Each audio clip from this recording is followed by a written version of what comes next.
ಎಕರೆಗೆ 5 ಲೀಟರ್ ಹಾಗೆ ಅಭಿಮಾನ್ ನೀರಿನೊಂದಿಗೆ ಬೆರೆಸಿ 4 ಎಕರೆಗೆ ಬಳಸಿದ್ದೇನೆ. ಫಲಿತಾಂಶ ತುಂಬಾ ಚೆನ್ನಾಗಿತ್ತು. ಬೇರುಗಳ ಬೆಳವಣಿಗೆ ಚೆನ್ನಾಗಿತ್ತು. ಬದನೆಕಾಯಿಗಳು ಕೂಡ ಹೆಚ್ಚಿನ ಸಂಖ್ಯೆಯಲ್ಲಿ ಬಂದಿವೆ. ನಾನು ಮೊದಲಿನಿಂದಲೂ ಅಭಿಮಾನ್ ಬಳಸುತ್ತಿದ್ದೇನೆ. ಬದನೆಕಾಯಿ ಗಿಡಗಳು ಚೆನ್ನಾಗಿ ಅರಳುತ್ತಿವೆ. ಕಾಯಿಗಳು ಹೊಳೆಯುತ್ತಿವೆ. ಕಾಯಿಗಳ ಬಣ್ಣವೂ ತುಂಬಾ ಚೆನ್ನಾಗಿ ಬಂದಿದೆ. ಕಾಯಿಗಳ ಸಂಖ್ಯೆಯೂ ಹೆಚ್ಚಾಗಿದೆ.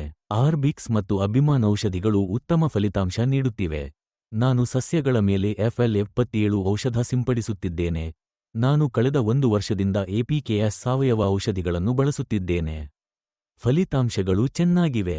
ಇದು ತುಂಬಾ ಚೆನ್ನಾಗಿದೆ. ನಮಸ್ಕಾರ, ನನ್ನ ಹೆಸರು ಕನಕರಾಜ್. ನಾನು ತಿರುಪ್ಪೂರು ಜಿಲ್ಲೆಯಿಂದ ಮಾತನಾಡುತ್ತಿದ್ದೇನೆ.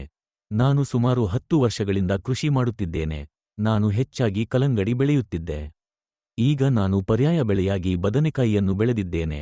ನಾವು 2 ತಿಂಗಳಿನಿಂದ ಕಾಯಿಗಳನ್ನು ಕೊಯ್ಲು ಮಾಡುತ್ತಿದ್ದೇವೆ. ನಾನು 4 ಎಕರೆಯಲ್ಲಿ ಬದನೆಕಾಯಿ ಬೆಳೆದಿದ್ದೇನೆ. ಬೆಳೆಗೆ 4 ತಿಂಗಳುಗಳಾಗಿವೆ. ನಾವು ಸುಮಾರು 10 ಬಾರಿ ಕಾಯಿ ಕೊಯ್ಲು ಮಾಡಿದ್ದೇವೆ.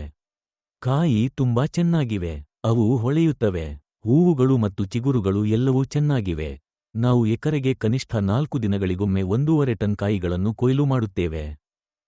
ನಾನು 1 ವರ್ಷದಿಂದ APKS ಸಾವಯವ ಔಷಧಿಗಳನ್ನು ಖರೀದಿಸಿ ಬಳಸುತ್ತಿದ್ದೇನೆ. ನಾನು ಕಲ್ಲಂಗಡಿ ಬೆಳೆಗಳಿಗೆ ಬಳಸುತ್ತಿದ್ದೆ. ಸಸ್ಯಗಳಲ್ಲಿನ ಬೇರುಗಳ ಬೆಳವಣಿಗೆ ಉತ್ತಮವಾಗಿತ್ತು. ಆದ್ದರಿಂದ ನಾನು ಅದನ್ನು ಬದನೆಕಾಯಿ ಗಿಡಗಳಿಗೂ ಬಳಸಿದ್ದೇನೆ.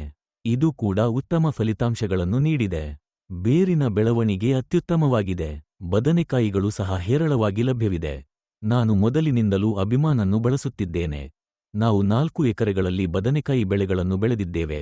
ನಾನು ಎಕರೆಗೆ 5 ಲೀಟರ್ ದರದಲ್ಲಿ ಅಭಿಮಾನ್ ಔಷಧವನ್ನು 4 ಎಕರೆಗೆ ನೀರಿನೊಂದಿಗೆ ಬೆರೆಸಿ ಬಳಸಿದ್ದೇನೆ. ಮುಂದಿನ ಬಾರಿ ನಾನು ಅದನ್ನು ಅದೇ ರೀತಿಯಲ್ಲಿ ಬಳಸಿದ್ದೇನೆ.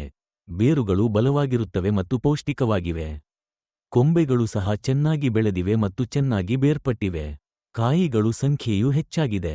ಅಭಿಮಾನ್ ಔಷಧದ ನಂತರ ನಾನು ಆರ್ಬಿಕ್ಸ್ ಔಷಧವನ್ನು ಬಳಸಿದೆ. ಬದನೆ ಗಿಡಗಳು ಚೆನ್ನಾಗಿ ಹೂ ಬಿಟ್ಟಿವೆ. ಕಾಯಿಗಳು ಹೊಳೆಯುತ್ತಿವೆ. ಕಾಯಿಗಳು ಬಣ್ಣವೂ ಚೆನ್ನಾಗಿ ಬಂದಿದೆ. ಅದಾದ ನಂತರ ನಾನು ಸಸ್ಯಗಳ ಮೇಲೆ FL77 ಔಷಧಿಯನ್ನು ಸಿಂಪಡಿಸುತ್ತಿದ್ದೇನೆ. ಕಳೆದ 1 ವರ್ಷದಿಂದ ನಾನು APKS ಸಾವಯವ ಔಷಧಿಗಳನ್ನು ನಿರಂತರವಾಗಿ ಬಳಸುತ್ತಿದ್ದೇನೆ. ನನಗೆ ಒಳ್ಳೆಯ ಫಲಿತಾಂಶ ಕಾಣುತ್ತಿದೆ. ಇದು ತುಂಬಾ ಒಳ್ಳೆಯದು.